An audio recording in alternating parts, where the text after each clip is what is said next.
اعوذ باللہ من الشیطان الرجیم بسم اللہ الرحمن الرحیم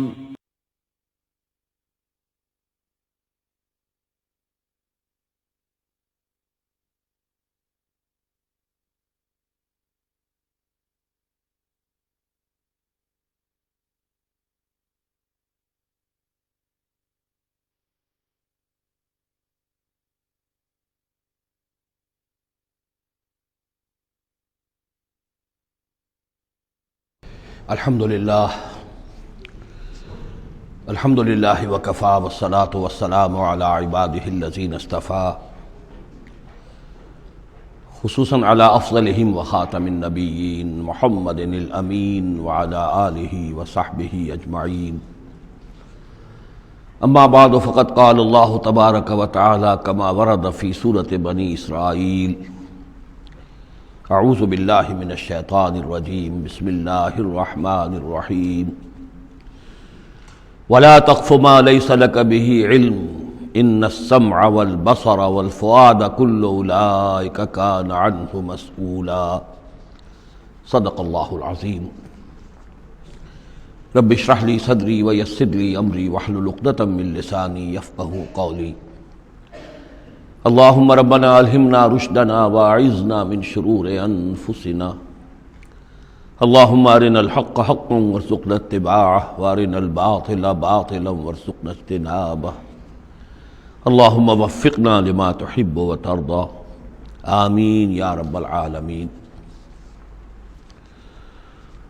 سورہ بنی اسرائیل کے تیسرے اور چوتھے رکوع کی 18 آیات میں جیسے کہ میں عرض کر چکا ہوں، حبر الامہ حضرت عبداللہ ابن عباس رضی اللہ تعالی عنہما کے قول کے مطابق تورات کی تعلیمات کا نچوڑ اللہ تعالیٰ نے دے دیا ہے۔ So to say, this is the Quranic version of the 10 commandments of Torah۔ ذہن میں تازہ کر لیجئے، سب سے پہلی ہدایت، مت پوجو کسی کو سوائے اللہ کے، بندگی پرستش صرف اللہ کی۔ دوسری ہدایت، والدین کے ساتھ حسن سلوک، اور اس موضوع پر یہ قرآن مجید کا ذروۂ سنام ہے۔ اگر وہ تمہارے پاس بڑھاپے کی عمر کو پہنچ ہی جائیں تو انہیں اف تک مت کہو، انہیں کبھی جھڑکو نہیں، ان کے سامنے اپنے کندھے جھکا کر رکھو، عاجزی اختیار کرو، تواضع اختیار کرو۔ ہاں یہ کہ اگر کسی وقت کوئی بات ان کی رد کرنی ہی پڑے جبکہ تمہارے دل میں کوئی میل نہ ہو، سرکشی نہ ہو، تو اللہ تعالیٰ جانتا ہے تمہارے دلوں کی حالت کو، اللہ معاف فرمائے گا۔ تیسری ہدایت، رشتہ داروں کے حقوق ادا کرو اور محتاجوں کی اور غرباء کے مسک۔ چوتھی ہدایت، فضول خرچی میں دولت مت اڑاؤ۔ یہ تیسری اور چوتھی باہم مربوط ہے۔ اگر فضول خرچی میں دولت اڑاؤ گے تو ادائے حقوق کے لیے پیسے نہیں آئیں گے، بلکہ انسان مصرف جو ہے اپنی فاضل دولت کا کرے۔ حقوق کا ادا کرنا، اس میں قرابت دار سب سے پہلے ہیں، پھر اور جو بھی محتاج ہیں، مسکین ہیں، پھر یہ کہ اللہ کے دین کے لیے خرچ کرنا ہے۔ اس میں پھر مزید ہدایت کہ اگر کسی وقت تمہاری اپنی حالت ایسی نہ ہو کہ کسی کے ساتھ تعاون کر سکو، تب بھی یہ ہے کہ بات نرم کرو، معذرت کرو بڑے اچھے انداز میں۔ اسی سلسلے میں مزید ہدایت کہ ان صدقات اور خیرات کے معاملے میں بھی انتہا پسندی نہیں ہونی چاہیے۔ نہ یہ ہو کہ آدمی بخیل ہو جائے اور ہاتھ اپنی گردن سے باندھ لے کہ کوئی پیسہ نکلے ہی نہ یہ کہ اپنے دونوں ہاتھ کھلے چھوڑ دے، تو پھر یہ کہ اسے بعد میں پچھتانا پڑے۔ اسی میں مزید ہدایت، اگر تم اپنے کسی عزیز کا یا کسی اور بیچارے غریب انسان کا چاہتے ہو کہ اس کا حال بدل جائے، اس کی حالت بہتر ہو جائے، اپنی حد تک جو تم کر سکتے ہو ضرور کرو، لیکن یہ نہ سمجھو کہ تم کسی کی حالت بدلنے پر قادر ہو۔ کسی کے رزق کی کشادگی یا تنگی یا سراسر اللہ کے ہاتھ میں۔ ایک اور ہدایت، زنا کے قریب تک نہ پھٹکنا، یہ بہت ہی بری شے، بے حیائی اور برا راستہ ہے۔ مزید ہدایت، انسانی جان کا احترام، قتل ناحق سے بچنا، اور جو شخص ناحق قتل کر دیا جائے اس کے ورثاء کو ہم ایک اختیار دیتے ہیں، ان کے ہاتھ میں اختیار ہوتا ہے کہ قاتل کو معاف کریں یا قاتل سے جان کے بدلہ جان جو ہے اس کی لیں۔ مزید ہدایت، یتیموں کے مال کے قریب نہ پھٹکنا، لیکن بہت عمدہ طریقے سے ان کی حفاظت کرو، امانت سمجھو اس کو، یہاں تک کہ وہ اپنی بلوغت کو پہنچ جائے، پھر یہ ہے کہ تم ان کے مال ان کے حوالے کر ہی دو گے۔ عہد کی پابندی کرو، جہاں معاہدہ ہو جائے، وعدہ ہو، اس کو پورا کرو، اور جب ناپ کر دینے لگو تو ناپو بھی پورا، اور تول کر دو تو سیدھی ترازو سے تولو۔ یہی بہتر ہے نتیجے کے اعتبار سے بھی، اسی سے جو بقیت اللہ جو بچ جائے گا تمہارے لیے اس میں برکت ہوگی، اور بے ایمانی سے کم ناپ کر کم تول کر کچھ زیادہ اگر تم نے فوری طور پر حاصل کر بھی لیا تو اس میں برکت نہیں ہوگی، بلکہ اس میں نحوست ہوگی۔ ان تمام چیزوں کے بارے میں فرمایا۔ اب جو اس کے بعد جو ہدایت ہے جو بہت اہمیت کی حامل ہے، وَلَا تَقْفُ مَا لَيْسَ لَكَ بِهِ عِلْمٌ، ایسی چیز کے پیچھے مت پڑو یا مت لگو جس کے لیے تمہارے پاس علم نہیں ہے۔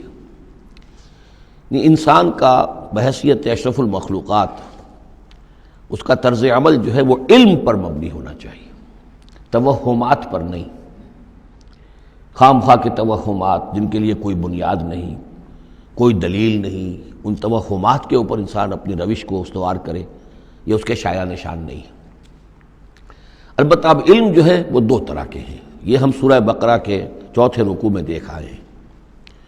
ایک ہے ہیومن نالج، ایکوائرڈ نالج، انسان جو علم حاصل کرتا ہے، اور ایک ہے ریویلڈ نالج جو اسے دیا جاتا ہے، وہ وحی کے ذریعے سے آتا ہے، الہام کے ذریعے سے آتا ہے۔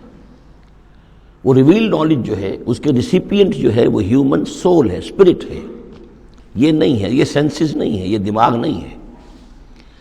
وہی چاہے جلی ہو چاہے خفی ہو، الہام ہو، کشف ہو، رؤیا صادقہ ہو، کوئی بھی شے ہو، اس کا تعلق اس حیوانی وجود سے نہیں ہے، اس کا در حقیقت اس روحانی وجود سے ہے جس کا مسکن قلب ہے۔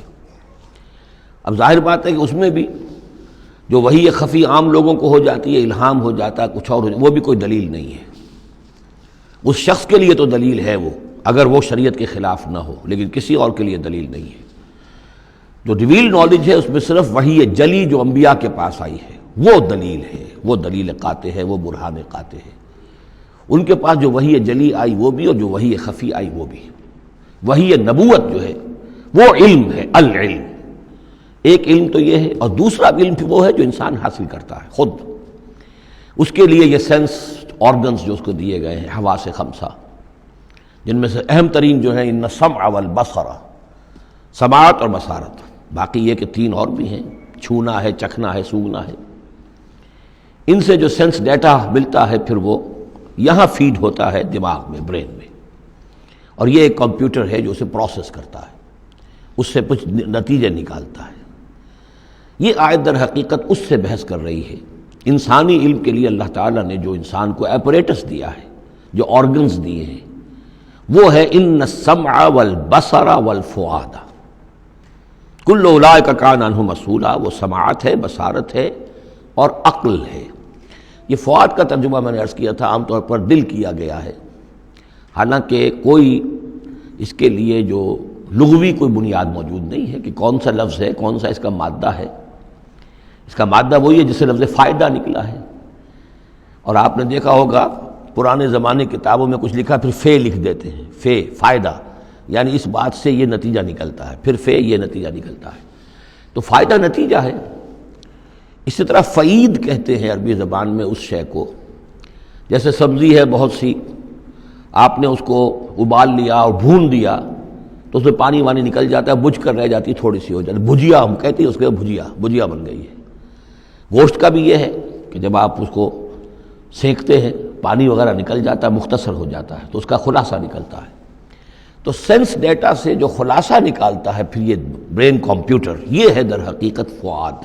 اس سے فائدہ حاصل کرنا، اس سے نتیجہ نکالا، اس سے انفر کرنا، اور اس سے انفر کر کے پھر جو بھی پاسٹ میموری موجود ہے، سٹورڈ ہے اس کے اندر، اس کے ساتھ اس کو پھر وہ کمپیئر کرتا ہے، پھر کوئی نیا نتیجہ نکلتا ہے تو اب سٹور کر لیتا ہے کہ ایک بات اور مجھے معلوم ہو گئی۔ اور یہ اس طریقے سے رفتہ رفتہ انسانی علم بڑھتے بڑھتے کہاں تک پہنچ گیا ہے؟ عقلیں دنگ ہیں، کہاں تک پہنچ گیا؟ آج کسی ایک انسان کے لیے ممکن ہی نہیں رہا ہے کہ وہ پورا جو معلومات کا دائرہ اس وقت ہے تمام سائنسز کے اندر ان کا احاطہ کر سکے، ناممکن۔ کسی فزسسٹ کے لیے یہ ممکن نہیں ہے کہ صرف فزکس کے دائرے کی تمام معلومات کو وہ اپنے ذہن میں جمع کر سکے۔ اتنا بڑا ایکسپلوژن ہے معلومات کا، وہ سب اسی سے ہے۔ ان السمع والبصر والفؤاد کل اولئک کان عنہ مسئولا۔ ان چیزوں کی مسئولیت ہے، اللہ نے یہ چیزیں تمہیں دی ہیں، اب ان کو تو بند کر کے رکھ چھوڑو، توہمات کے اوپر اپنا بنیاد رکھ لو۔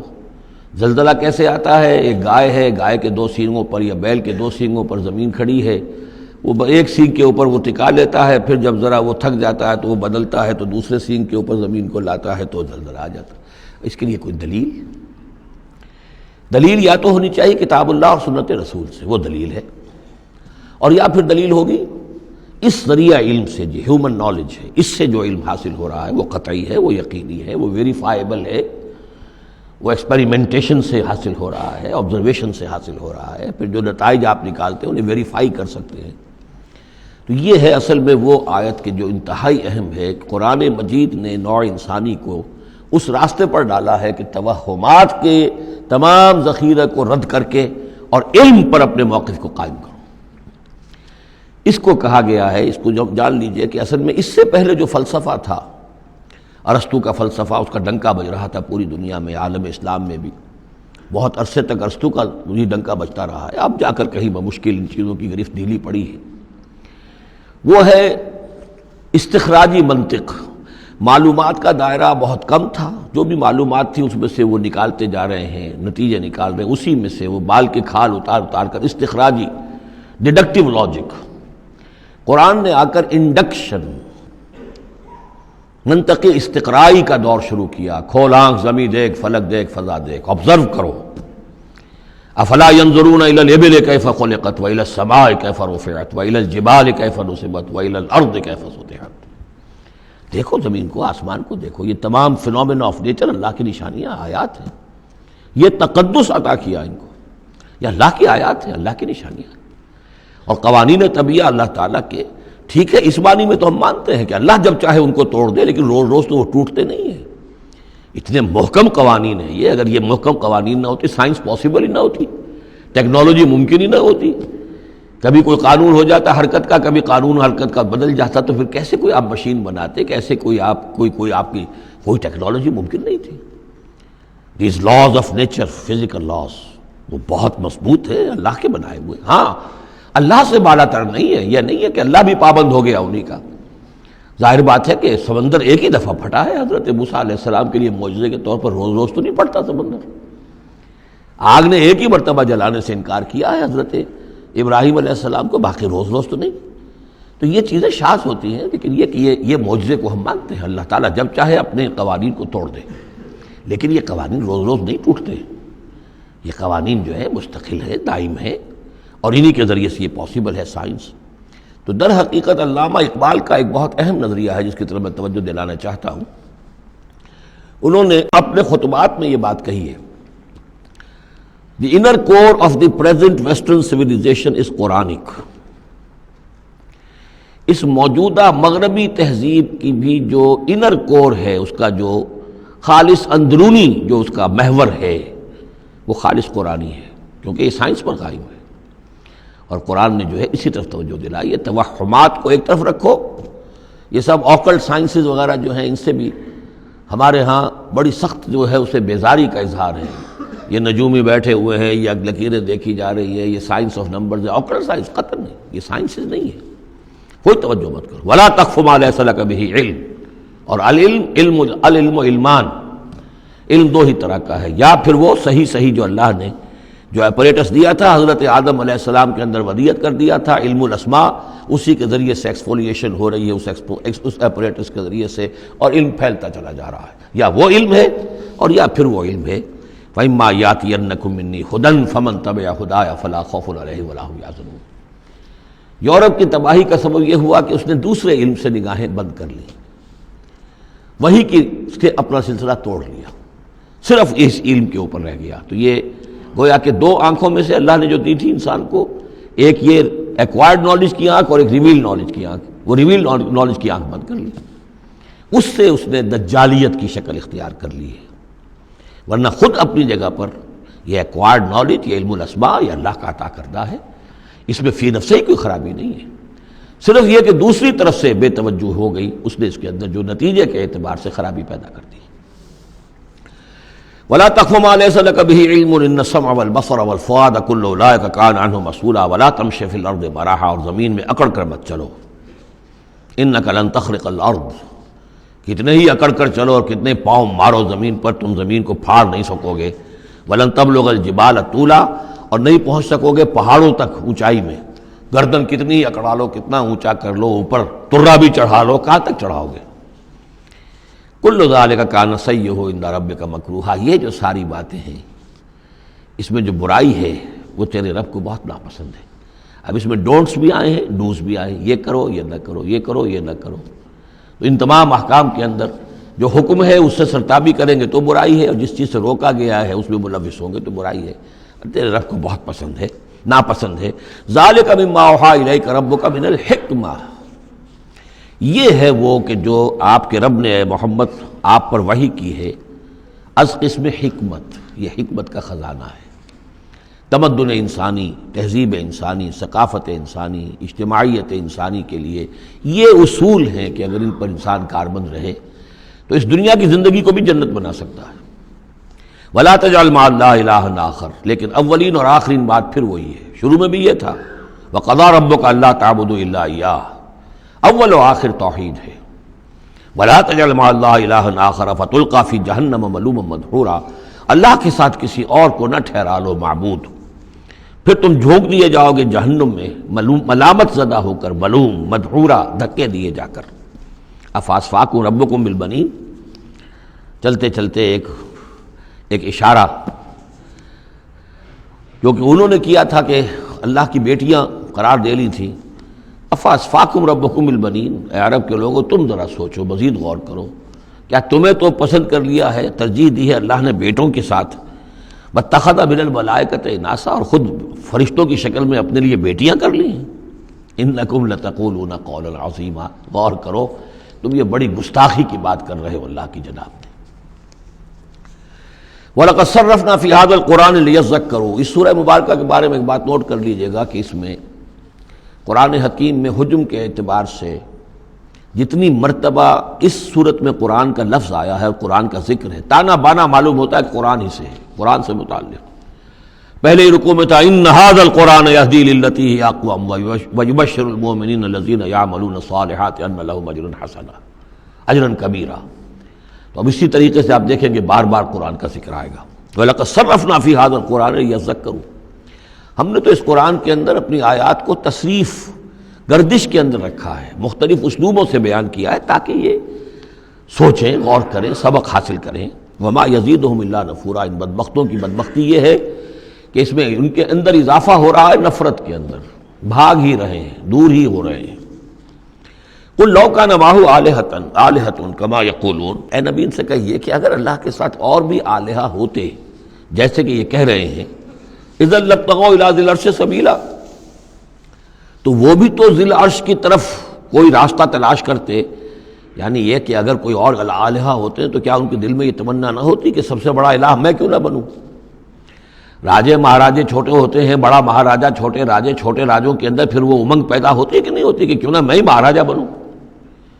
ایک شہنشاہ ہے، اس کے تحت بہت سے لوگ ہیں، نواب ہیں، گورنر ہیں، تو کیا تم دیکھتے نہیں بسا اوقات گورنر جو ہے وہ سرکشی کرتا ہے اور وہ چاہتا ہے کہ خود وہ بادشاہ بنے، اس کے بھی تو 2 ہاتھ 2 پاؤں ہیں، کیا ہے اس کے پاس؟ تو وہ چاہتے ہیں کہ کوئی نہ کوئی صورت اختیار کریں کہ وہ بغاوت کریں، اور اس دنیا کے اندر پھر امن اور سکون اور چین، اس کائنات کے اندر نظم کیسے قائم رہتا؟ سبحانہ و تعالی، بہت پاک ہے وہ، بہت بلند و برتر ہے، اما یقولون، ان باتوں سے جو یہ کہہ رہے ہیں، علوا کبیرا، اور اس کی بلندی بہت بلند ہے۔ تسبح له السماوات السبع والارض، اس کی تسبیح میں لگے ہوئے ہیں 7 آسمان اور زمین، ومن فیہن، اور جو بھی ان میں ہے۔ یہ تسبیح قولی بھی ہو سکتی ہے، اس لیے کہ اس میں آگے آ جائے گا وَلَٰكِن لَا تَفْقَهُونَ تَسْبِيحَهُمْ، تم اس کی تسبیح کو نہیں جان سکتے، سمجھ نہیں سکتے۔ ہر شے کو اللہ نے زبان دے رکھی ہے، جیسے حامد سجدہ میں ہم پڑھیں گے انطقنا اللہ الذی انطق کل شیء، ہر شے کی کوئی زبان ہے اور وہ اپنی زبان سے اللہ کی تسبیح کر رہی ہے۔ لیکن ایک چیز ہماری سمجھ میں بھی آتی ہے کہ ہر شے اپنے وجود سے گویا کہ اعلان کر رہی ہے کہ میرا صانع، میرا مالک، میرا خالق وہ ہر عیب سے پاک ہے۔ وہ اپنے وجود سے، جب تصویر جو ہے وہ مصور کے کمال فن پر گواہی دیتی ہے، میرا بنانے والا بڑا کامل فنکار ہے۔ تصویر گویا کہ اپنے مصور کی عظمت کا اظہار کر رہی ہے، تو اس کائنات کی ہر شے گویا کہ زبان حال سے اللہ کی تسبیح کر رہی ہے۔ وَإِن مِّن شَيْءٍ لَّا يُسَبِّحُ بِحَمْدِهِ، کوئی شے نہیں ہے مگر یہ کہ وہ تسبیح کرتی ہے اللہ کی حمد کے ساتھ، وَلَٰكِن لَّا تَفْقَهُونَ تَسْبِيحَهُمْ، لیکن تم اس کی تسبیح کو سمجھ نہیں سکتے۔ إِنَّهُ كَانَ حَلِيمًا غَفُورًا، یقیناً اللہ حلیم ہے، تحمل والا ہے، فوراً نہیں پکڑتا، غفور ہے، بخشنے والا ہے۔ وَإِذَا قَرَأْتَ الْقُرْآنَ، پھر دیکھیے قرآن کا تذکرہ ہے۔ اے نبی جب آپ قرآن پڑھ کر انہیں سناتے ہیں جعلنا بینک وبین الذین لا یؤمنون بالآخرۃ حجابا مستورا، تو ہم آپ کے اور ان لوگوں کے مابین کے جو آخرت پر یقین نہیں رکھتے، ایمان نہیں رکھتے، ایک غیر مرئی پردہ حائل کر دیتے ہیں۔ پردہ حائل کیوں ہوا ہے؟ چونکہ وہ آخرت کو مانتے ہی نہیں، تو متوجہ ہے ہی نہیں، سنجیدگی ہے ہی نہیں، لاؤ بالیانہ پن ہے، بابر وحش کوش کے عالم دوبارہ نہیں، اس تو توجہ سے کاہے کو سنیں گے؟ لیکن اس کو اللہ تعالیٰ اپنی طرف تعبیر کر رہے ہیں، اس قانون فطرت کے مطابق چونکہ ہے، ہم ڈال دیتے ہیں ان کے اور آپ کے مابین ایک غیر مرئی پردہ۔ نتیجہ کیا نکلتا ہے؟ وَجَعَلْنَا عَلَىٰ قُلُوبِهِمْ أَكِنَّةً، ان کے دلوں کے اوپر بھی ہم غلاف چڑھا دیتے ہیں، پردے ڈال دیتے ہیں، یفقہوہ، کہ وہ اسے سمجھ نہ پائیں، وفی آذانہم وقرا، ان کے کانوں کے اندر ثقل پیدا کر دیتے ہیں۔ وَإِذَا ذَكَرْتَ رَبَّكَ فِي الْقُرْآنِ وَحْدَهُ، اور جب آپ قرآن مجید میں اپنے پروردگار کا ذکر کرتے ہیں توحید کے ساتھ، اکیلے اسی کا، وَاللَّهُ عَلَىٰ أَدْبَارِهِمْ نُفُورًا، تو وہ اپنی پیٹھیں موڑ کر چل دیتے ہیں بدک کر کے۔ یہ کیا، ایک ہی اللہ، ایک ہی اللہ، ایک ہی اللہ کی رٹ لگا رکھی انہوں نے، اور الہا بھی تو ہیں، آخر ان کا بھی کچھ ذکر کریں، کبھی ان کا بھی بارے ان کا بھی بیان ہو جائے، لیکن نہیں، یہ تو ایک ہی اللہ کی رٹ لگاتے ہیں، تو وہ بالکل بدک کر چلے جاتے ہیں۔ نحن اعلم بما یستمعون به اذ یستمعون الیک، اور جب اے نبی یہ آتے ہیں آپ کے پاس اور توجہ سے بیٹھ کر سنتے ہیں تو ہمیں خوب معلوم ہے یہ کیا سنتے ہیں۔ میں عرض کر چکا ہوں اس کا پس منظر کہ وہ اپنے عوام پر یہ اثر ڈالنے کے لیے کہ یہ لوگ تو بڑے مخلص ہیں، سمجھنا چاہتے ہیں، پھر ہمارے ذہین ہے، انٹیلیجنسیا ہے ہمارا، یہ ہمارا ایلیٹ ہے، تو یہ جا کر سوچتے ہیں پھر آخر کوئی بات نہیں ہوگی محمد کے پاس کہ یہ لوگ جو ہیں پھر خالی ہاتھ واپس آتے ہیں۔ ہمیں خوب معلوم ہے جو یہ سننے کے لیے آتے ہیں آپ کے پاس تو کیا سننے آتے ہیں۔ وَإِذْ هُمْ نَجْوَىٰ، اور پھر جب یہ علیحدہ ہوتے ہیں، سرگوشیاں کر رہے ہوتے ہیں، اِذْ يَقُولُ الظَّالِمُونَ، اور پھر یہ ایک دوسرے سے کہتے ہیں یہ ظالم، ان تتبعون الا رجلا مسحورا، تم نہیں پیروی کر رہے ہو مگر ایک سحر زدہ شخص کی، یعنی ان میں سے کسی کے دل میں کوئی بات پیدا ہونی بھی لگتی ہے کہ نہیں بھئی آج تو جو بات کی ہے محمد نے صلی اللہ علیہ وسلم بڑی وزنی بات ہے، اس پر تو سنجیدگی سے غور کرنا ہوگا۔ اب ان کے کان کھڑے ہوئے کہ معلوم ہوتا ہے کہ اس پر تو ہمارے اس دوست اور ساتھی کے اوپر تو محمد کا داؤ چل گیا صلی اللہ علیہ وسلم، لہذا پھر اس کو سمجھاتے نہیں بھائی ایک سحر زدہ آدمی ہے، مسحور انسان ہے، کہاں اس کی باتوں پر سنجیدگی سے غور کر رہے ہو۔ انظر کیف ضربوا لک الامثال، دیکھیے اے نبی کیسی مثالیں وہ آپ کے لیے بیان کرتے ہیں، سحر زدہ، مسحور، کبھی ساحر، کبھی مسحور، کبھی شاعر، کبھی مجنون، یعنی کوئی ایک رائے بھی ان کی نہیں آپ کے بارے میں بن رہی ہے۔ فضلوا، اب وہ بھٹک گئے ہیں، فلا یستطیعون سبیلا، اور اب یہ راہ یاب نہیں ہو سکیں گے۔ وقالوا اذا كنا عظاما ورفاتا، اور وہ کہتے ہیں کہ کیا جب کہ ہم ہڈیاں ہو جائیں گی اور چورا چورا ہو جائیں گی ہماری ہڈیاں بھی، ہمارا گوشت گل سڑ کر جو ہے راکھ ہو جائے گا، اِنَّا لَمَبْعُوثُونَ خَلْقًا جَدِيدًا، کیا کہہ رہے ہیں محمد صلی اللہ علیہ وسلم، کیا پھر ہمیں اٹھا لیا جائے گا ایک نئی زندگی، ایک نئی تخلیق؟ گویا کہ انہیں یہ بہت محال معلوم ہوتا ہے، ناممکن ہے۔ قُلْ كُونُوا حِجَارَةً أَوْ حَدِيدًا، اے نبی ان سے کہیے کہ تم تو ہڈیوں کی بات کر رہے ہو اور مٹی کی بات کر رہے ہو، خواہ تم پتھر بن جاؤ، لوہا بن جاؤ، او خلقم مما یکبر فی صدورکم، یا اس سے بھی زیادہ کوئی سخت چیز جو تمہارے دلوں میں ذہن میں ہو، تمہارے اس کا تصور کر سکتے ہو، وہ بن جاؤ، تب بھی اللہ اٹھا لے گا۔ فسیقولون من یعیدنا، پھر وہ کہیں گے اچھا کون ہمیں اٹھائے گا دوبارہ، کون ہمیں دوبارہ پیدا کرے گا؟ قل الذی فطرکم اول مرہ، کہیے وہ جس نے تمہیں پہلی مرتبہ پیدا کیا۔ فَسَيُنْغِضُونَ إِلَيْكَ رُؤُوسَهُمْ، تو پھر وہ آپ کے سامنے ذرا اپنے سرکوں کو مٹکائیں گے، سروں کو، ہاں ٹھیک ہے، لیکن وَيَقُولُونَ مَتَىٰ، کب ہوگا ایسا بتائیے۔ قُلْ عَسَىٰ أَن يَكُونَ قَرِيبًا، کہہ دیجئے ہو سکتا ہے قریب ہی آئی ہوئی، تمہاری شامت جو ہے ہو سکتا ہے دور نہ ہو۔ یوم یدعوکم فتستجیبون بحمدہ، جس دن کہ وہ تمہیں پکارے گا جب تم اپنی قبروں میں ہوگے یا گلے سڑے ہوئے ہڈیوں کی شکل میں ہوگے، لیکن تم چلے آؤ گے اس کی پکار پر لبیک کہتے ہوئے، بحمدہ اس کی حمد کرتے ہوئے، وتظنون ان لبثتم الا قلیلا، اور تم گمان کرو گے نہیں رہے ہم مگر بہت تھوڑا سا عرصہ، دنیا میں بھی اور یہ پورا عالم برزخ جو ہے یہ بھی کوئی تھوڑا سا ہی عرصہ تھا جو ہم گزار کر آئے۔ وَقُلْ لِعِبَادِي يَقُولُوا الَّتِي هِيَ أَحْسَنُ، اے نبی میرے بندوں سے کہہ دیجئے، اب یہ عبادی کون ہے؟ اہل ایمان، بجائے یا ایھا الذین آمنوا کہنے کے قُلْ لِعِبَادِي میرے بندوں سے کہہ دیجئے، يَقُولُوا الَّتِي هِيَ أَحْسَنُ، وہ بات کیا کریں عمدہ، مطلب یہ ان کی طرف سے کوئی تلخی کی بات نہیں ہونی چاہیے۔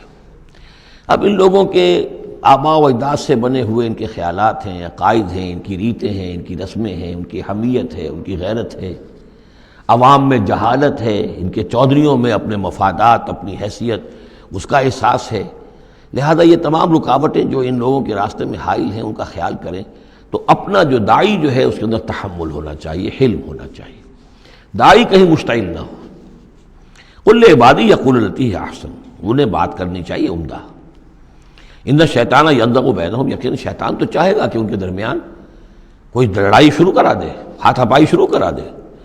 ان الشیطان کان للانسان عدوا مبینا، یقیناً شیطان جو ہے وہ تو انسان کا کھلا دشمن ہے ہی۔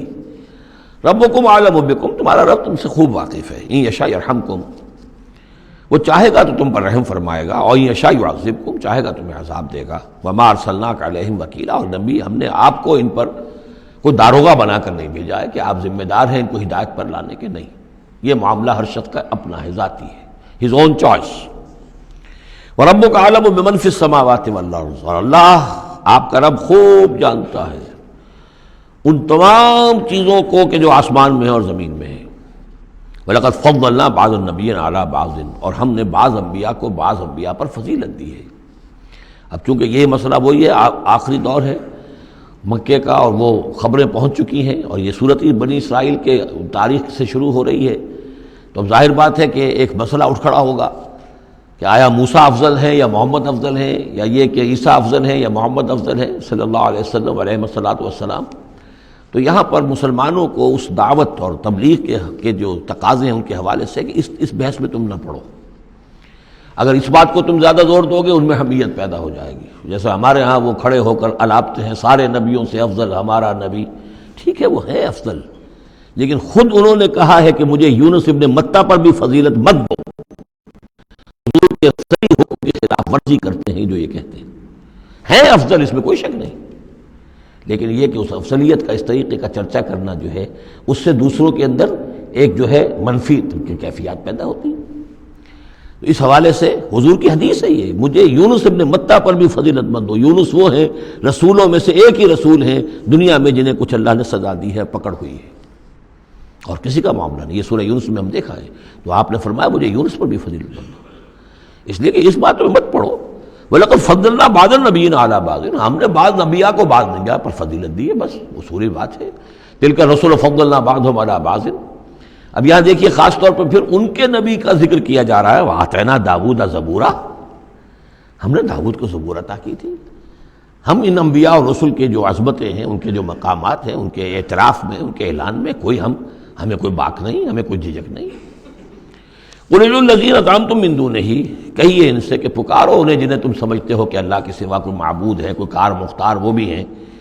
فَلَا يَمْلِكُونَ كَشْفَ الضُّرِّ عَنكُمْ وَلَا تَحْوِيلًا، تو انہیں کوئی اختیار حاصل نہیں ہے، نہ تو تم سے کوئی تکلیف دور کرنے کا اور نہ ہی کوئی حالت کو بدل دینے کا۔ اولئک الذین یدعون، وہ ہستیاں جنہیں یہ پکار رہے ہیں، پکارنے والوں میں دیکھیے کہ پکارنے میں ایک تو ایسے بھی تھے خیالی ہستیاں جن کا کوئی وجود ہی نہیں، من گھڑت، لیکن پکارے جانے والے انبیاء، اولیاء اللہ یا فرشتے یہ بھی تو ہو سکتے ہیں نا، لیکن اس عالم امر میں، اس عالم غیب میں ان کا حال کیا ہے جنہیں یہ پکار رہے ہیں؟ ہم کئی دفعہ دیکھا ہے انہیں پتہ بھی نہیں کہ یہ ہمیں پکار رہے ہیں، قیامت کے دن وہ تو انکار کریں گے، ہمیں کوئی معلوم نہیں تھا کہ تم نے ہمارے ساتھ یہ گستاخیاں کی ہیں اور ہمیں شرمندگی کا سامان بن گئے ہو، کہ اللہ تعالیٰ کے سامنے ہماری شرمندگی ہے کہ اللہ تعالیٰ کے ہاں پیش ہو رہے ہیں کہ ہمیں مد مقابل بنایا گیا اللہ کا۔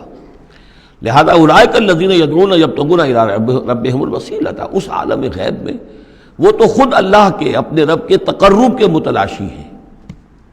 یہ وسیلہ کا لفظ آ چکا ہے اس سے پہلے، یبتغون الی ربہم الوسیلۃ ایہم اقرب، یعنی اس عالم امر میں بھی درجات ہیں، فرشتے ہیں، طبقہ اسفل کے فرشتے ہیں، پھر درجہ اعلیٰ کے فرشتے ہیں، پھر مقربین بارگاہ ہیں، پھر وہ جو ہے ملائے اعلیٰ جس کو کہا جاتا ہے، ملائکہ مقربین ہیں. تو ان کے اندر بھی ایک درجہ بندی ہے، اور وہ اس عالم کے اندر بھی جیسے یہاں اللہ کے بندے تقرب اللہ کی کوشش کر رہے ہیں، وہ وہاں پر وہ بھی اس عالم کے اندر، بس فرق تو یہی ہے کہ وہ ہماری نگاہوں سے اوجھل ہے. یبتغون الی ربہم الوسیلۃ ایہم اقرب، چاہتے ہیں کہ اور آگے بڑھیں اور قرب ہو جائے، ایک دوسرے سے آگے نکل جائیں. وَيَرْجُونَ رَحْمَتَهُ، اور اس کی رحمت کے امیدوار ہیں. وَيَخَافُونَ عَذَابَهُ، اور اس کے عذاب سے ڈرتے رہتے ہیں. ان عذاب ربک کان محذورا، واقعہ یہ ہے کہ آپ کے رب کا عذاب جو ہے واقعتاً ایسی شے ہے جس سے ڈرتے رہنا چاہیے. وَإِن مِّن قَرْيَةٍ إِلَّا نَحْنُ مُهْلِكُوهَا قَبْلَ يَوْمِ الْقِيَامَةِ أَوْ مُعَذِّبُوهَا عَذَابًا شَدِيدًا، اور نہیں ہے کوئی بستی مگر یہ کہ ہم اسے ہلاک کر کے رہیں گے قیامت کے دن سے قبل، یا عذاب دیں گے اسے بہت ہی شدید عذاب. اس آیت کو جوڑ لیجئے گا، چونکہ یہ جوڑا ہے یہ سورت اور یہ سورہ کہف. لِيُنذِرَ بَأْسًا شَدِيدًا مِّن لَّدُنْهُ، بہت بڑی جنگ اور بہت بڑی تباہی جو آنے والی ہے قیامت سے قبل، اس کی طرف اشارہ ہے کہ یہ جو، اور آج کل جو بھی آپ تصور کر سکتے ہیں کہ ایٹمک جنگ اگر ہو جائے تو کیا ہوگا دنیا میں، نیوکلیئر وار ہو، اور کسی بھی وہ چھڑ سکتی ہے. لیکن یہ کہ قیامت سے پہلے الملحمۃ العظمیٰ، ایک بہت بڑی جنگ ہونے والی ہے، جس کی کہ احادیث کے اندر خبریں ہیں، جس کا تذکرہ پھر آئے گا سورہ کہف کے اندر صراحت کے ساتھ. تو کوئی بستی ایسی نہیں ہے قیامت سے پہلے وہ عذاب آئے گا. اور معذبوها عذابا شدیدا کان ذلک فی الکتاب مستورا، اور یہ تمام چیزیں جو ہیں اللہ کی کتاب میں لکھی ہوئی ہیں، طے شدہ ہیں، وہ آنا ہے، اس کا ایک ٹائم ٹیبل معین ہے. وما منعنا ان نرسل بالآیات، اور ہمیں نہیں روکا اس سے کہ ہم آیات بھیجیں. اب وہ مسئلہ چھڑ رہا ہے دوبارہ جو سورہ انعام سے چل رہا ہے کہ نشانی کیوں نہیں دکھاتے، حصے نشانی، کوئی معجزہ. یہاں اللہ تعالیٰ فرما رہے ہیں کہ ہم نے اس طرح کے معجزے دکھانے کیوں بند کر دیے. وما منعنا، نہیں روکا ہم کو اس سے کہ ان نرسل بالآیات، کہ ہم وہ معجزات دکھائیں، الا ان کذب بها الاولون، اس لیے کہ ہم نے یہ دیکھ لیا کہ پچھلوں نے بھی جھٹلایا ان کو. نہ تو سمود کو جو ہم نے ناقہ دی تھی ان کے مطالبے کے اوپر اس پر کوئی ایمان لایا، نہ عیسیٰ کو جو آخری معجزے ہم نے دے دیے، زندہ جانور پیدا کر دینا، گارے سے بنانا، پھونک مارنا اور اڑتا ہوا وہ پرندہ بن جائے، اور مردہ کو کہنا قم باذن اللہ، اور وہ کھڑا ہو کے چلنے لگ جائے. اب اس سے آگے کون سا معجزہ ہوگا؟ لیکن کوئی مانا معلوم ان کذب بها الاولون، پہلوں نے بھی ان معجزات کا انکار ہی کیا، جھٹلایا. وآتینا ثمود الناقۃ مبصرۃ، ہم نے سمود کو، قوم سمود کو، ان کی آنکھیں کھولنے کے لیے ہم نے اونٹنی والی نشانی دکھا دی. فظلموا بها، انہوں نے اس پر بھی ظلم کیا. وما نرسل بالآیات الا تخفیفا، اور ہم نہیں بھیجتے اپنی آیات نشانیاں مگر صرف خبردار کرنے کے لیے. وہ خبردار کرنے کے لیے اب ہم اپنی قرآن مجید کی آیات بھیج رہے ہیں. وَإِذْ قُلْنَا لَكَ إِنَّ رَبَّكَ أَحَاطَ بِالنَّاسِ، اور جب ہم یہ کہتے ہیں کہ آپ کے رب نے تو لوگوں کا احاطہ کیا ہوا ہے، تب بھی یہ کہتے ہیں اس کا کیا مطلب ہے؟ کہاں ہے اللہ؟ کہاں ہمارا احاطہ ہوا ہے؟ اب ظاہر بات ہے کہ یہ مسئلہ ہے جو سمجھیے فلسفے کے مشکل ترین مسائل میں سے ہے. حقیقت و ماہیت وجود. ایک اللہ کا وجود ہے، ہر جگہ ہے، ہر آن ہے، لیکن یہ کہ یہاں دنیا میں ہے کہ نہیں ہے، یہ دنیا ہے یا اللہ ہے، کیا ہے؟ اب یہ سمجھ میں آنے والی بات نہیں ہے. اسی لیے کچھ لوگوں نے اس کو ہماوست، سب کا یہ کائنات جو ہے خدا ہی ہے، خدا ہی نے یہ روپ دھار لیا ہے. جیسے انسانوں کا روپ دھار لیتا ہے، وہ اوتار کی شکل میں آ جاتا ہے، ایسے خدا نے اس کائنات کی شکل اختیار کر لی ہے. اس کو پینتھیزم کہتے ہیں انگریزی میں، ہماوست، سب خدا ہی ہے. یہ بہت بڑا کفر ہے، شرک ہے. تو کیسے سمجھے؟ بہت سی چیزیں ہیں جو انسان کی سمجھ سے بالا تر ہیں. اللہ ہے کیسے ہے؟ کیا دنیا میں اللہ نہیں ہے تو اللہ کی ذات محدود ہو گئی؟ پوری یہ کائنات، اس میں اللہ کا وجود ہی نہیں ہے تو اس کا مطلب یہ کہ اللہ تو پھر علیحدہ کہیں ایک محدود سی شخصیت ہو گئی جو کسی جگہ پر ہے. لیکن اللہ تو ایبسلیوٹ ایگزسٹنس ہے اس کی، کسی حدود اور قیود اور زمان و مکان اور سمت ان سے تو باورا ہے. وراء الورا ثم وراء الورا. وَمَا جَعَلْنَا الرُّؤْيَا الَّتِي أَرَيْنَاكَ إِلَّا فِتْنَةً لِلنَّاسِ. اسی طریقے سے اب یہ مسائل گنوائے جا رہے ہیں کہ جو لوگوں کے لیے بڑے، ان کا چونکہ ان کی طرف سے ان کا رد عمل جو ہے وہ صحیح نہیں ہوتا، لہذا اللہ تعالیٰ نے معجزے دکھانے بند کر دیے ہیں، اور حضور کے بارے میں طے کر لیا کہ وہ معجزہ نہیں دکھائیں گے جس طرح کا معجزہ یہ مانگ رہے ہیں. اسی طرح ہم نے جو آپ کو مشاہدہ کرایا جس شب معراج کا، وما جعلنا الرؤیا التي، رؤیا یہاں خواب کے معنی میں نہیں ہے، جیسے رؤیت بصری ہے، ہم دیکھ رہے ہیں، یہ بھی تو رؤیت ہی ہے، تو حضور کو باقاعدہ مشاہدہ کرایا، التي اریناک کا جو آپ کو دکھایا ہم نے، الا فتنۃ للناس، وہ بھی لوگوں کے لیے فتنہ بن گیا۔ لوگوں نے کہا کہ یہ تو معلوم ہوتا کہ اب بالکل ہی ان کا دماغ چل گیا ہے، معاذ اللہ ثم معاذ اللہ۔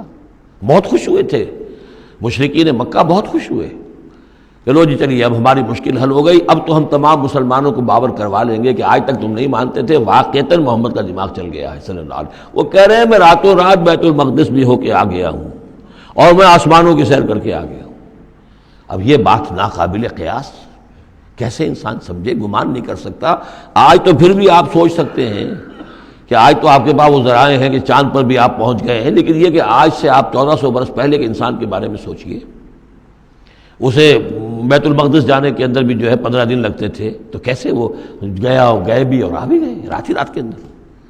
بڑے خوش ہو کر آئے حضرت ابو بکر کے پاس، ابو بکر سنا تمہارے ساتھی کیا کہہ رہے ہیں؟ کہ کیا کہہ رہے ہیں؟ وہ کہہ رہے ہیں میں رات کو بیت المقدس ہو کر آ گیا ہوں۔ ایک دفعہ ایک لمحہ توقف کیا، کیا واقعی کہہ رہے ہیں؟ ہاں کہہ رہے ہیں، چلو ہم تمہیں ملوا دیتے ہیں، ان سے کہلوا دیتے ہیں، چلو صحیح، اگر وہ کہہ رہے ہیں تو ٹھیک کہہ رہے ہیں، بس ختم۔ اس دن سے صدیق کا لقب، وہ کہہ رہے ہیں تو ٹھیک کہہ رہے ہیں۔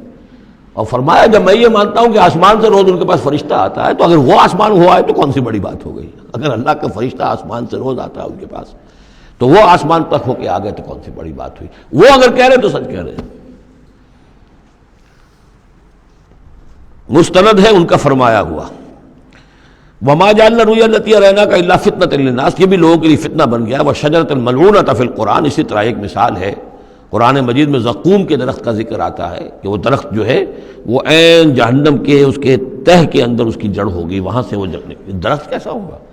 آگ کے اندر درخت، ہاؤ از اٹ پاسبل؟ اب یہ زقوم کا یہ بھی ان کے لیے ایک فتنہ بن گیا۔ اب یہ چیزیں نہیں جانتے کہ اس عالم کا کہ جو فزیکل لاز ہے وہ اور ہوں گے، مختلف ہوں گے، اس آگ کی نوعیت اور ہے، وہ آگ یہ نہیں ہے، وہ آگ جو ہے اس کی حیثیت ہی کچھ اور ہے۔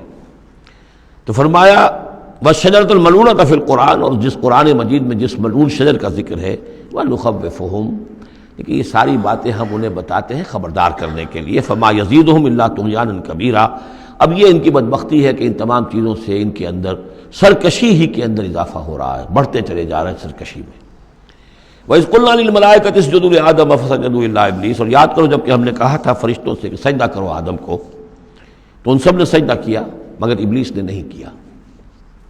قَالَ أَسْجُدُ لِمَنْ خَلَقْتَ طِينًا، یہ چوتھی مرتبہ اب یہ آدم ابلیس کا قصہ آ رہا ہے قرآن میں۔ اس نے کہا کیا میں اس کو سجدہ کروں جسے تو نے بنایا ہے گارے سے؟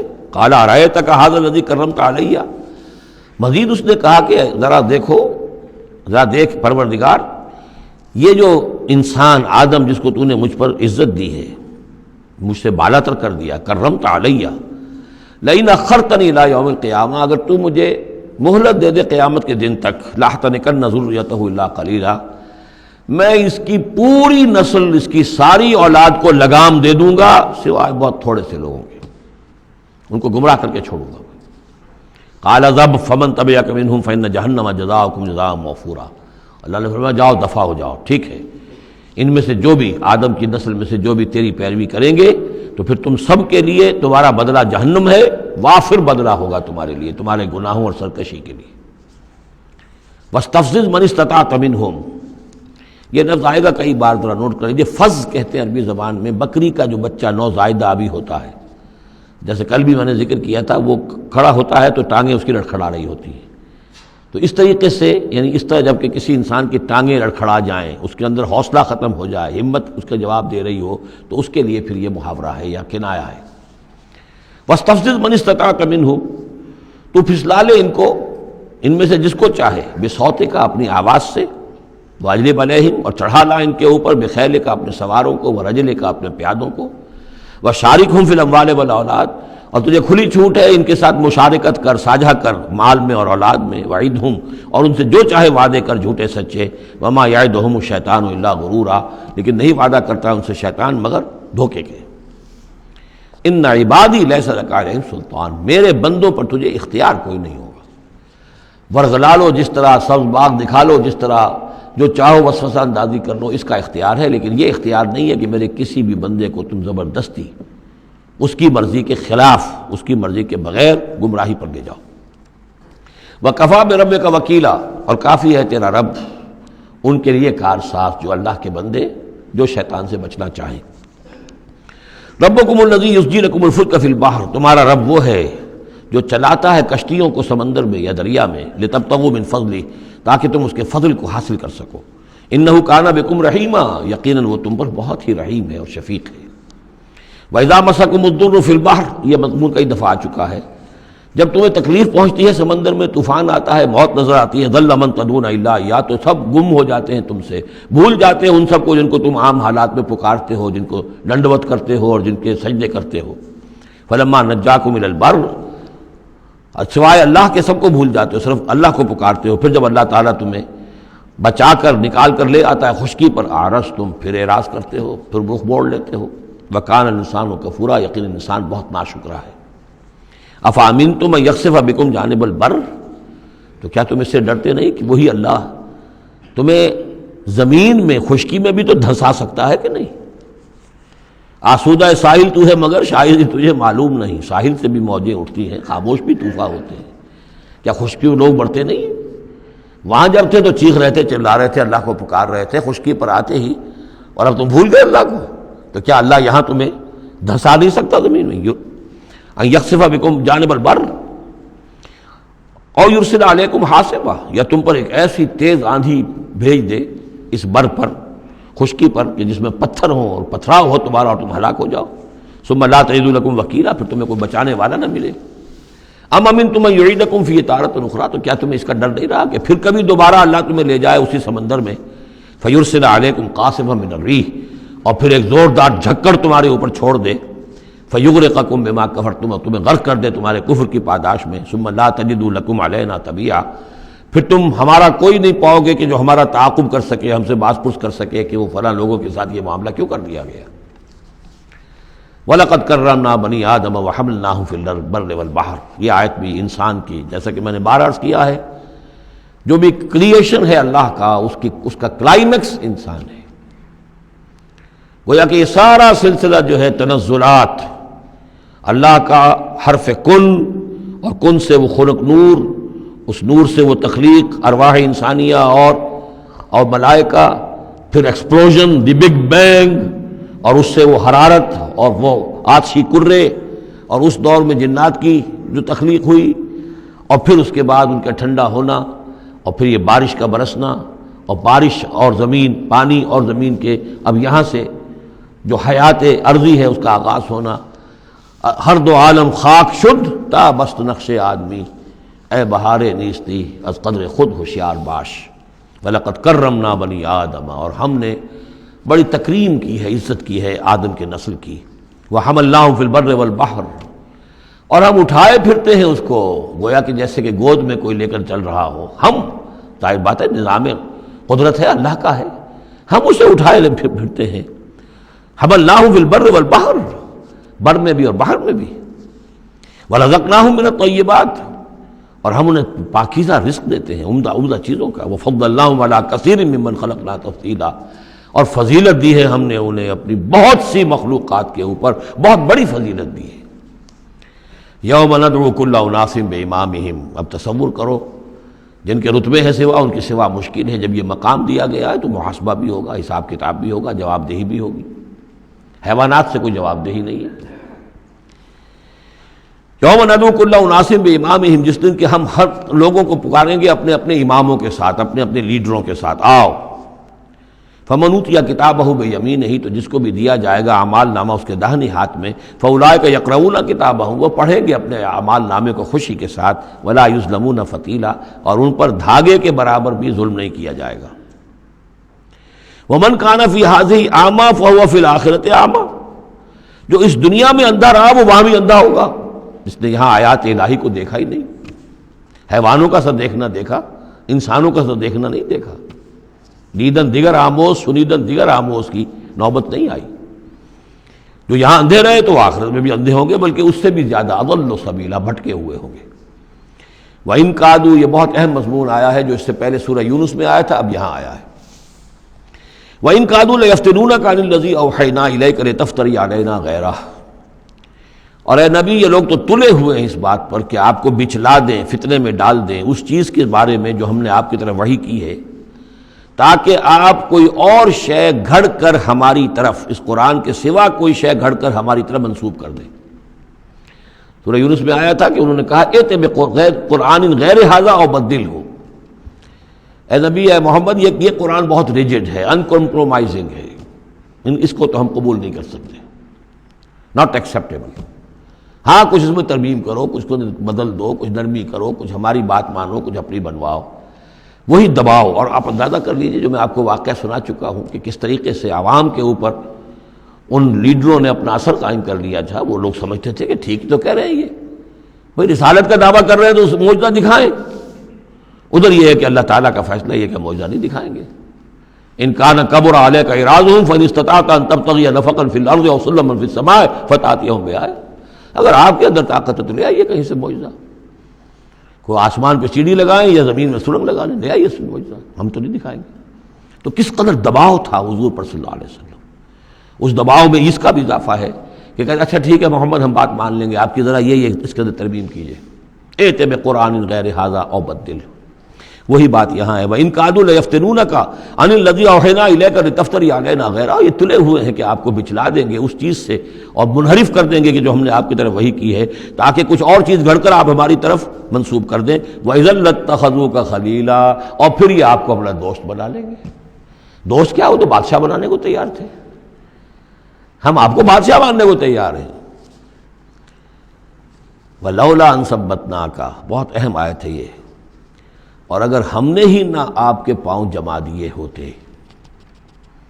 دیکھیے محمد رسول اللہ کی بات ہو رہی ہے، آسان نہیں ہے، دباؤ، اس پورے پریشرز جو چاروں طرف سے پڑ رہے تھے۔ اللہ فرماتے ہیں وَلَوْلَا أَن ثَبَّتْنَاكَ، اگر ہم نے آپ کے قدم نہ جما دیے ہوتے، لَقَدْ كِدتَّ تَرْكَنُ إِلَيْهِمْ شَيْئًا قَلِيلًا، تو عین ممکن تھا کہ آپ کچھ نہ کچھ ان کی طرف مائل ہو ہی جاتے، جھک ہی جاتے، دباؤ اتنا شدید تھا۔ لولا ان ثبتناک، بالکل ویسے ہی ہے جیسے کہ حضرت یوسف کے بارے میں فرمایا وَلَقَدْ هَمَّتْ بِهِ وَهَمَّ بِهَا لَوْلَا أَن رَأَىٰ بُرْهَانَ رَبِّهِ، اس عزیز کی بیوی نے تو قصد کیا ہی تھا، یوسف بھی کرتا، اگر اللہ کی ایک برہان نہ دیکھ لیتا، اس کا امکان موجود تھا کہ بر بنائے تب بشری، وہی معاملہ یہاں۔ وَلَوْلَا أَن ثَبَّتْنَاكَ، اگر ہم نے آپ کے پاؤں نہ جما دیے ہوتے، آپ کے دل کو جما نہ دیا ہوتا، آپ کو ثبات عطا نہ کر دیا ہوتا، لَقَدْ كِدتَّ، آپ تو قریب ہو گئے تھے، تَرْكَنُ إِلَيْهِمْ کہ کچھ شَيْئًا قَلِيلًا ان کی طرف جھک جائیں۔ اِذًا لَأَذَقْنَاكَ ضِعْفَ الْحَيَاةِ وَضِعْفَ الْمَمَاتِ، اگر ایسا ہو جاتا تو ہم آپ کو دگنی سزا دیتے دنیا کی اور دگنی سزا دیتے آخرت کی۔ الرب رب وإن تنزل والعبد عبد وإن ترقى ثم لا تجد لك علينا نصيرا، پھر نہ پاتے آپ اپنے لیے ہمارے مقابلے میں کوئی مددگار، آپ کو چھڑانے والا کوئی نہ ہوتا۔ میں ترجمہ وہی کر رہا ہوں کہ جو قرآن کے الفاظ ہیں، لیکن مفہوم سمجھ لیجئے، یہ سختی اصل میں حضور کی طرف نہیں ہے، بظاہر خطاب حضور کی طرف ہے، عتاب جو ہے خطاب حضور کی طرف، عتاب ہو رہا ہے ان پر جو دباؤ ڈال رہے ہیں کہ بدبختو، ہمارے نبی کے لیے یہ بالکل ممکن نہیں ہے، یہ ہرگز نہیں کریں گے۔ وَإِن كَادُوا لَيَسْتَفِزُّونَكَ مِنَ الْأَرْضِ لِيُخْرِجُوكَ مِنْهَا، اور یہ تلے ہوئے اس بات پر کہ آپ کے قدم اکھاڑ دیں اس سرزمین سے، مکے سے، تاکہ یہاں سے نکال باہر کریں آپ کو، لِيُخْرِجُوكَ مِنْهَا، یہ گویا کہ بالکل آخری وقت ہے اب مکی دور کا کہ جس میں کہ وہ کشاکش انتہا کو پہنچ چکی تھی۔ وَإِذًا لَا يَلْبَسُونَ خِلَافَكَ إِلَّا قَلِيلًا، لیکن ساتھ ہی پیشن گوئی بھی ہے کہ ٹھیک ہے یہ تو نہیں کہا کہ یہ آپ کو نکال نہیں پائیں گے، اس کی نفی نہیں کی، لیکن یہ کہ پھر یہ بھی یہاں پر زیادہ دیر رہ نہیں سکیں گے، یعنی یہ کہ چند سال کی بات ہی ہے نا، 8 سال کے بعد، بلکہ بڑے بڑے سردار تو ان کے جو ہے 2 سال کے بعد ہی وہ بدر کے اندر جا کر کھیت رہے، ابو جہل کہاں رہا، عقبہ ابن ابی معیط کہاں رہا، سب ختم، بڑے بڑے سب کے سب سردار جو تھے جو غادری سب ختم ہو گئے۔ وَإِن كَادُوا لَيَسْتَفِزُّونَكَ مِنَ الْأَرْضِ، جیسے وہ پاؤں ڈگمگاتے ہیں، لڑکھڑاتے ہیں مرغی کے نوزائیدہ، اس بکری کے نوزائیدہ بچے کے، یہ چاہتے ہیں کہ آپ کے قدموں کو یہاں سے ہلا دیں، لا يستفزونك من الارض ليخرجوك منها، تاکہ وہ یہاں سے نکال دیں آپ کو۔ وَإِذًا لَا يَلْبَسُونَ خِلَافَكَ إِلَّا قَلِيلًا، اس صورت میں خود یہ بھی پھر یہاں پر زیادہ دیر نہیں رہ سکیں گے سوائے تھوڑا سا عرصہ۔ سنت من قد ارسلنا قبلک من رسلنا، اور یہ طریقہ رہا ہے، ہم نے آپ سے پہلے جتنے رسولوں کو بھیجا ان کے باب میں ہمارا یہی قانون رہا ہے کہ نبی جب ہجرت کر جاتا ہے تو پھر گویا کہ امان اٹھ جاتی ہے، پھر اس قوم کے اوپر عذاب آتا ہے۔ ولا تجد لسنتنا تحویلا، اور آپ ہماری اس سنت اور قانون اور قاعدے میں اور ضابطے میں کوئی تبدیلی نہیں پائیں گے۔ اقم الصلاۃ لدلوک الشمس الی غسق اللیل وقرآن الفجر، نماز کو قائم رکھیے سورج کے ذرا ڈھلنے سے لے کر رات کے تاریک ہو جانے تک۔ یہ اصل میں 5 وقتہ نماز کا اب نظام یہاں آ رہا ہے، اس طریقے سے نہیں دیا گیا لیکن اب نظام بتا دیا گیا ہے۔ وہ تو حضرت جبرائیل نے بتایا، وہ معاملہ بالکل دوسرا ہے، لیکن یہ کہ سورج ڈھلتا ہے، جیسے نصف النہار ہے، اس سے ذرا سورج جو ہے مغرب کی طرف گیا، ظہر، تھوڑی دیر بعد عصر، تھوڑی دیر بعد مغرب، پھر رات تاریک ہو گئی، عشاء، 4 نمازیں ہیں۔ اور سردیوں کے موسم میں تو لگتا ہے کہ پے بپے تابڑ توڑ آ رہی ہے، جو نماز مسجد میں پڑھتے ہیں وہ تو گئے اور آئے اور گئے اور آئے، تو گویا کہ نماز کھڑی ہے مسلسل۔ قائم رکھو نماز کو سورج کے ڈھلنے سے لے کر اور رات کے تاریک ہو جانے تک، وقرآن الفجر۔ اور اب ایک اور نماز رہ گئی اور وہ ہے فجر کی، اور اسے تعبیر کیا قرآن الفجر، اس لیے کہ اس میں طویل قرات ہونی چاہیے، قرآن کا پڑھا جانا فجر کے وقت۔ ان قرآن الفجر کان مشہودا، اس لیے کہ یہ فجر کے وقت قرآن کا پڑھا جانا جو ہے یہ مشہود ہے، یعنی اس میں ایک تو یہ کہ حضور قلب ہوتا ہے انسان کا، سو کر اٹھا ہے آدمی، تر و تازہ ہے، حواس جو ہیں تازہ ہیں، کوئی تکدر نہیں ہے، کوئی تکان نہیں ہے، تو ایک تو حضور قلب ہے، اور ایک یہ ہے کہ فرشتے بھی عصر اور فجر کے وقت جو ہے ان کی شفٹیں چینج ہوتی ہیں۔ یہ دونوں نمازوں میں یہ جو ہیں دونوں شفٹوں والے موجود ہوتے ہیں، رات والے آتے ہیں عصر کے وقت اور دن والوں کی چھٹی ہوتی ہے، اور فجر میں یہ ہے کہ رات والوں کی چھٹی ہونے والی ہے اور دن والے آ کر چارج لیتے ہیں، تو فرشتوں کی حاضری کا وقت ہے۔ وَمِنَ اللَّيْلِ فَتَہَجَّدْ بِهِ، اور نماز کے ایک حصے میں سے آپ جاگیے اس قرآن کے ساتھ، بہی کو یہاں نوٹ کیجئے، جیسے سورہ انعام میں نے بار بار نوٹ کرایا تھا، انذر بہی ذکر بہی، تبشیر ہو اس قرآن کے ذریعے سے، تذکیر اس قرآن کے ذریعے سے، انذار اس قرآن کے ذریعے سے۔ تو تہجد جو ہے جاگنا قرآن کے ساتھ جاگنا ہے۔ اب ہمارے ہاں چونکہ قرآن لوگوں کو یاد نہیں ہوتا تو جو پڑھتے بھی ہیں تہجد وہ تو 8 رکعتیں جیسے تیسے جو قل هو اللہ کے ساتھ پڑھ کر پھر بیٹھ کر کوئی مراقبہ کر لیا، کوئی اور ذکر کر لیا، وہ اصل تہجد وہ نہیں، اصل تہجد یہ ہے طویل قرات رات کو کھڑے ہو کر کی جائے۔ نافلۃ لک، یہ اضافی شے ہے اے نبی آپ کے لیے۔ عسیٰ ان یبعثک ربک مقام محمودا، امید ہے کہ آپ کا رب آپ کو مقام محمود پر فائز کرے گا۔ یہ مقام محمود کو بہت بلند مقام ہے میدان حشر میں اور پھر جنت میں، جس کی حقیقت کو ہم اس وقت نہیں جان سکتے۔ وَقُلْ رَبِّ أَدْخِلْنِي مُدْخَلَ صِدْقٍ وَأَخْرِجْنِي مُخْرَجَ صِدْقٍ، اب یہ ہجرت کا حکم ہے جو حضور کو دیا جا رہا ہے، یعنی جب آیا ہے حکم، اجازت آئی ہے، تو ساتھ ہی یہ دعا بھی تلقین کر دی گئی، اور یہ کہیے اے رب میرے مجھے داخل فرما جہاں تو نے مجھے داخل کرنا ہے، یعنی یثرب میں، مدینہ منورہ میں، اس وقت تک اس کا نام یثرب تھا، تو میرا داخلہ جو ہے سچا داخلہ ہو، عزت کے ساتھ داخلہ ہو، اعزاز کے ساتھ داخلہ ہو، مبوع صدق جیسے سورہ یونس میں آیا تھا، وَأَخْرِجْنِي مُخْرَجَ صِدْقٍ، اور یہاں مکے سے مجھے نکال، تو یہاں سے نکال باعزت طریقے پر، وَاجْعَلْ لِي مِن لَّدُنْكَ سُلْطَانًا نَصِيرًا، اور اب پھر آپ اپنے خزانہ فیض اور فضل سے مجھے سند عطا کیجئے، اختیار عطا کیجئے، حکومت کی طاقت عطا کیجئے۔ یعنی اب جو نیا دور آ رہا تھا، جو آپ جا رہے تھے مدینہ منورہ، تو اصل میں گویا کہ آپ کا استقبال تو وہاں ایسے ہونے والا تھا جیسے بادشاہ کا استقبال ہوتا، جاتے ہی وہاں آپ کو وہ حیثیت حاصل ہو گئی کہ اوس اور خزرج کے دونوں قبیلے جو ہیں انہوں نے گویا کہ آپ کو اپنا حاکم تسلیم کر لیا ایک معنی میں، اور یہودیوں کے تینوں قبیلوں سے آپ نے جو ہے جا کر معاہدے کر لیے، تو آپ تو فوری طور پر بے تاج بادشاہ ہو گئے۔ اسی کی دعا تلقین کی جا رہی ہے، اللہ تعالیٰ نے جو چیز دینی تھی ایک دعا کی شکل میں گویا کہ محمد رسول اللہ صلی اللہ علیہ وسلم کو تلقین فرما دیا۔ وَقُلْ رَبِّ أَدْخِلْنِي مُدْخَلَ صِدْقٍ وَأَخْرِجْنِي مُخْرَجَ صِدْقٍ وَاجْعَلْ لِي مِن لَّدُنْكَ سُلْطَانًا نَصِيرًا۔ وَقُلْ جَاءَ الْحَقُّ وَزَهَقَ الْبَاطِلُ، اور کہہ دیجئے حق آ گیا باطل گیا۔ اگرچہ حق کے آنے میں باطل کے جانے میں ابھی بظاہر تو چند سال ہے، ابھی 8 سال کے بعد مکہ فتح ہوگا، لیکن یہ کہ عالم امر میں تو فیصلہ ہو چکا اللہ تعالیٰ کے ہاں، تو اس کے لیے جو بھی ہے ٹائم ٹیبل معین ہے۔ قل جاء الحق وزهق الباطل ان الباطل کان زہوقا، یقیناً باطل جو ہے وہ تو ہے ہی بھاگ جانے والی شے، اس کے لیے کوئی صبر اور ثبات ہے ہی نہیں۔ وَنُنَزِّلُ مِنَ الْقُرْآنِ مَا هُوَ شِفَاءٌ وَرَحْمَةٌ لِّلْمُؤْمِنِينَ، اور ہم اس قرآن میں سے دیکھیے کتنی مرتبہ قرآن کا ذکر آ رہا ہے، سب سے زیادہ کثرت کے ساتھ قرآن مجید میں اگر اوسط لگائیں گے تو اس ایوریج کے ساتھ قرآن کا ذکر خود قرآن کی کسی صورت میں اتنا موجود نہیں ہے جتنا کہ سورہ بنی اسرائیل میں ہے۔ اور ہم اس قرآن میں وہ چیز نازل فرما رہے ہیں ما هو شفاء ورحمۃ للمؤمنین، جو شفا ہے اور رحمت ہے اہل ایمان کے حق میں۔ سورہ یونس کی 2 آیتیں پھر ذہن میں لے آئیے، یا ایھا الناس قد جاءتکم موعظۃ من ربکم وشفاء لما فی الصدور وہدی ورحمۃ للمؤمنین۔ وہی بات یہاں ہے، یہ شفا ہے، سینے کے روگ، کفر، شرک، تکبر، حسد، حب مال، حب جاہ، حب اولاد، حب دنیا، یہ تمام محبتیں جو ہیں ان کی جڑ کاٹ دینے والی شے۔ ننزل من القرآن ما هو شفاء ورحمۃ للمؤمنین ولا یزید الظالمین الا خسارا، لیکن یہ ظالموں کو نہیں اضافہ کرتا ظالموں کے لیے مگر خسارے کا۔ یضل بہ کثیرا ویہدی بہ کثیرا۔ وَإِذَا أَنْعَمْنَا عَلَى الْإِنسَانِ أَعْرَضَ وَنَأَىٰ بِجَانِبِهِ، اور جب ہم انسان کے اوپر اپنی نعمتوں کی بارش کرتے ہیں تو اب وہ اکڑنے لگتا ہے، اعراض کر جاتا ہے، ہمیں بھول جاتا ہے اور ایک طرف کو کرنی کترا جاتا ہے۔ وَإِذَا مَسَّهُ الشَّرُّ كَانَ يَئُوسًا، جب کوئی تکلیف آ پڑتی ہے تو مایوس ہو کر رہ جاتا ہے، ہمت ٹوٹ جاتی ہے۔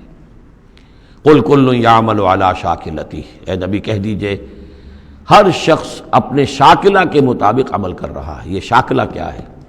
اس سے پہلے میں شاید بیان کر چکا ہوں، لا یکلف اللہ نفسا الا وسعہا کے ذیل میں، کہ اللہ تعالیٰ نے ہر انسان کی ایک شخصیت کے کچھ حدود ہیں جو معین کی ہوئی ہیں، ان حدود سے وہ تجاوز نہیں کر سکتا، اس کا سارا امتحان انہی حدود کے اندر ہے۔ جو جینز مجھے ملے ہیں، جو جینز آپ کو ملے ہیں، ظاہر بات ہے میرا چوائس نہیں ہے، they are given for me, آپ کے لیے بھی گیون ہے۔ ان میں کیا صلاحیتیں ہیں، کون سی چیز زیادہ ہے کون سی کم ہے، اللہ جانتا۔ پھر یہ کہ جس ماحول میں مجھے پیدا کیا، جس میں آپ کو پیدا کیا، جو حالات میرے تھے جو آپ کے تھے وہ بھی اللہ تعالیٰ کی طرف سے دیے ہوئے تھے۔ ان دونوں چیزوں سے جو شے وجود میں آتی ہے وہ شاکلہ ہے، وہ پیٹرن ہے۔ جیسے کہ آپ کو کوئی دھات جس سے کوئی شے ڈھال کر بنانی ہے تو پہلے اس کا سانچہ بناتے ہیں، اس سانچے میں پھر اس دھات کو اس کو میلٹ کر کے جب اس کو پگھلا کر ڈالتے ہیں تو اسی کی شکل اختیار کر لیتی ہے۔ تو یہ پیٹرن ہے۔ اب اس کے اندر آدمی نیکی کے لیے، بدی کے لیے جو بھی کرتا ہے، بھلائی کے لیے، اچھائی، اس پیٹرن کے اندر اندر کرے گا، اس سے آگے نہیں جا سکتا، جس کو آپ انگریزی میں کہتے ہیں one cannot outgrow his skin. کتنا ہی آپ پھیل جائیں، موٹے ہو جائیں، وہ کھال اور پھیل جائے گی، کھال سے باہر تو نہیں نکل سکیں گے، کتنے ہی آپ فرما ہو جائیں۔ تو یہ شاکلہ ہے، اس شاکلہ کے اندر اندر آپ کو کام کرنا ہے۔ اللہ جانتا ہے کہ اس کو نے شاکلہ کون سا دیا تھا آپ کو، اس کے حساب سے، اس کی مناسبت سے حساب لے گا آپ سے۔ لا یکلف اللہ نفسا الا وسعہا فربکم اعلم بمن هو اہدی سبیلا۔ اسی کو حضور نے بیان فرمایا کہ الناس کالمعادن، معدنیات کی طرح ہے، کہ سونے کی اور ہے اور چاندی کی اور ہے۔ تو تیرا رب خوب جانتا ہے کہ کون ہے وہ کہ جو زیادہ ہدایت پر ہے، راستے پر، راستے کے اعتبار سے۔ وَيَسْأَلُونَكَ عَنِ الرُّوحِ، یہ ان 3 سوالوں میں سے ایک تھا کہ جو پوچھے گئے تھے حضور سے امتحاناً۔ جیسے پہلے ایک سوال کیا گیا تھا کہ یہ بنی اسرائیل مصر کیسے پہنچ گئے، کیا ماجرا تھا ان کے پہنچنے کا، ایسے ہی یہ 3 سوال ایک مرتبہ انہوں نے پوچھوائے تھے یہودیوں نے، یہود کے علماء نے، کہ یہ محمد نبوت کا دعویٰ کر رہے ہیں تو آپ لوگ پوچھئے ان سے ذرا۔ پہلی بات تو یہ پوچھئے کہ روح کی کیا حقیقت ہے، دوسرے یہ ذوالقرنین کون تھے، ان کے کیا حالات تھے، تیسرے اصحاب کہف کون تھے۔ تو اصحاب کہف اور ذوالقرنین کے سوالوں کا جواب سورہ کہف میں ہے جو اگلی سورت ہے۔ روح کے بارے میں یہاں مختصر جواب دیا جا رہا ہے۔ یسألونک عن الروح، یہ آپ سے روح کے بارے میں پوچھ رہے، قل الروح من امر ربی وما اوتیت من العلم الا قلیلا، یہ تیرے رب، آپ کے رب کے امر میں سے ہے، یہ عالم امر کی شے ہے، اور نہیں دیا گیا تمہیں علم میں سے مگر تھوڑا سا۔ عالم امر کا علم تم حاصل نہیں کر سکتے، تمہارے لیے سارا علم جو ہے وہ عالم خلق کا علم ہے۔ تمہاری یہ ساری جو ان السمع والبصر والفؤاد، اس کی رسائی جو ہے وہ عالم خلق تک ہوگی، اس سے آگے نہیں۔ عالم امر کی باتیں جو ہیں ان میں عالم غیب ہے، وہ تمہارے لیے اس پر تمہیں ایمان بالغیب لانا ہوگا۔ الذین یؤمنون بالغیب ویقیمون الصلاۃ ومما رزقناہم ینفقون۔ ہاں یہ جان لو کہ یہ اس عالم خلق کی شے نہیں ہے، یہ روح جو ہے کچھ اور شے، کہیں اور سے آئی ہے، یہ عالم امر کی شے ہے۔